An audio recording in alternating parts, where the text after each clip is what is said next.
students, this is Abdelkader Ouda. Welcome to ES 1036 course. In this video, I will give you a quick introduction on computer components, hardware and software. So let us start by what is hardware or what is a computer hardware. Computer hardware refers to computer equipment, simply like a keyboard, mouse, terminal, hard drive or hard disk, monitor, and so on. What is a software? Software is a term that refers to computer programs like Java. Please note that the combination between hardware and software form what we call it computer system. Alright, so I need to spend some time here for this image.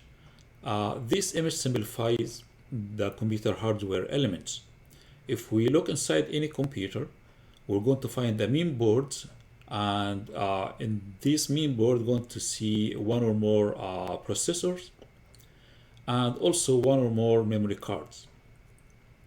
The processor is simply the brain or the heart of the computer, and we used to call it CPU or central processing unit. This central processing unit itself is consisted of two main components. The first one, we call it arithmetic and logic unit.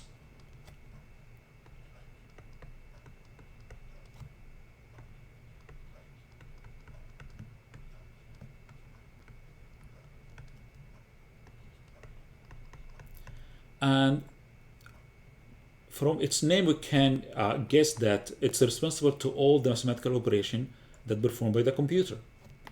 The second component, we call it control unit.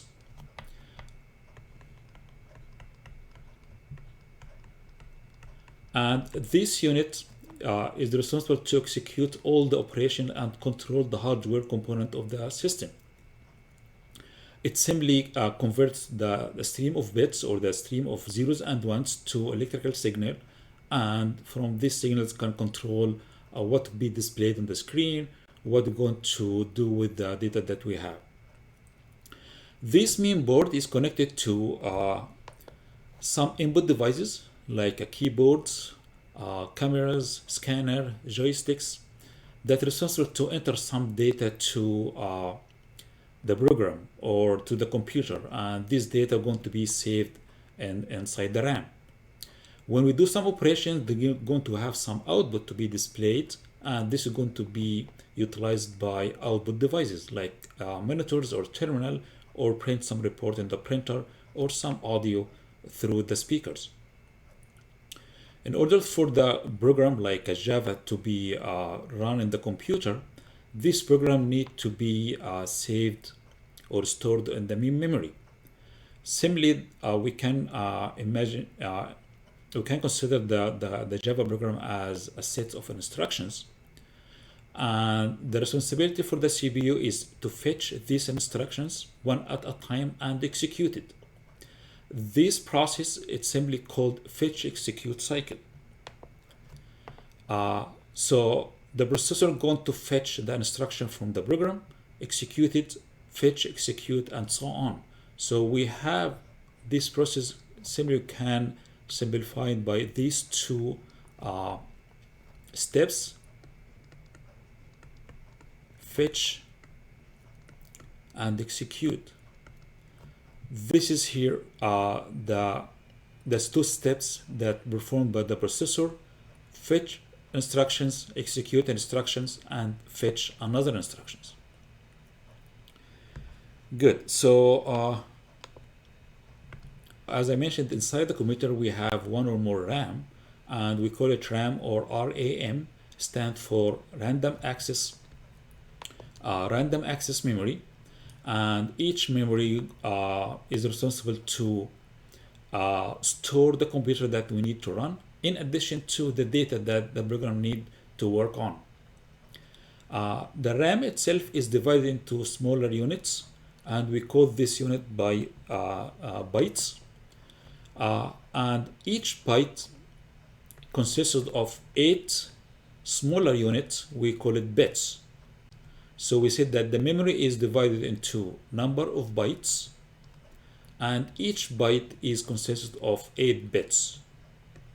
So this is here the bit, and we have 8 bit per byte, and this bit can have the value 0 or 1.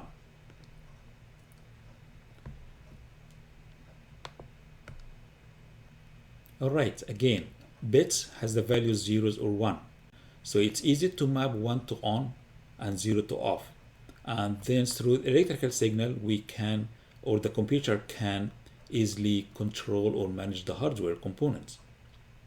Please note that bits form a pattern, or the stream of bits form the patterns that used to represent characters and numbers.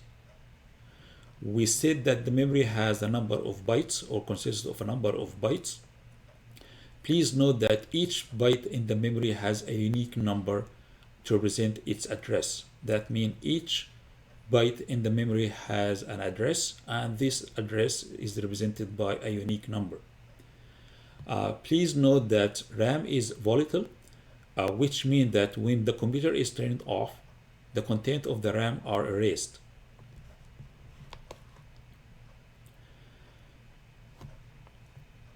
Alright, so let us imagine the computer memory as white beige, or the blank beige like this. And this beige is consisted of number of columns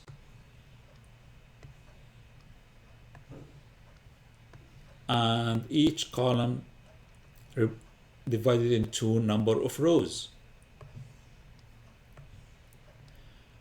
These cells in the memory represent 1 byte.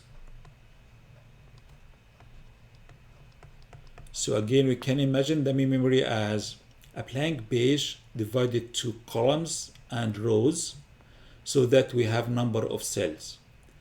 Each of these cells we call it byte, and again 1 byte is equal to 8 bits.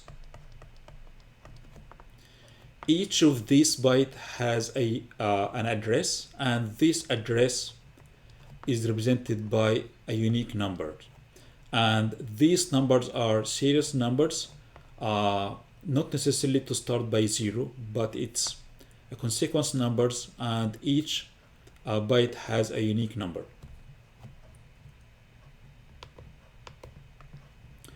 Okay, so if we consider this example here, we have the main memory, and we have 30 bytes, and the address of these bytes from 0 to 29. In this example, we show that here the cell or the bytes at address 23 has the value 72, and also the byte with the address 16 has the value 149. So again, the main memory consists of number of bytes. Each byte has a unique number. This number represents the address of the byte, and each byte may have a value like 72 or 149.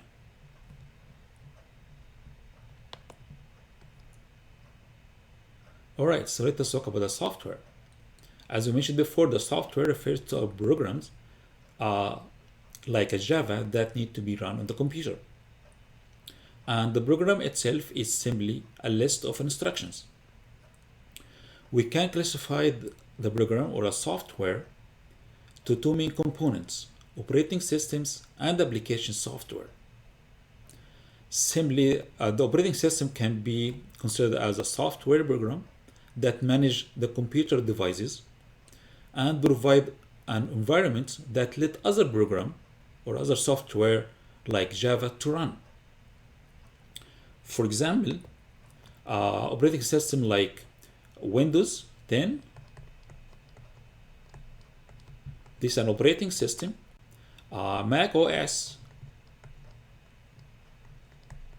operating system, Android operating system software, or iOS. All of these are examples for operating systems.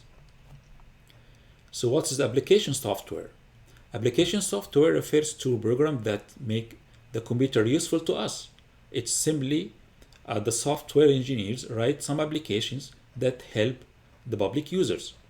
For example, Microsoft Word, it's a useful software that we use to uh, edit documents. PowerPoint presentation. This is another good example for application software. Microsoft Excel or an Excel sheet program or Photoshop. All of these are good examples for application software.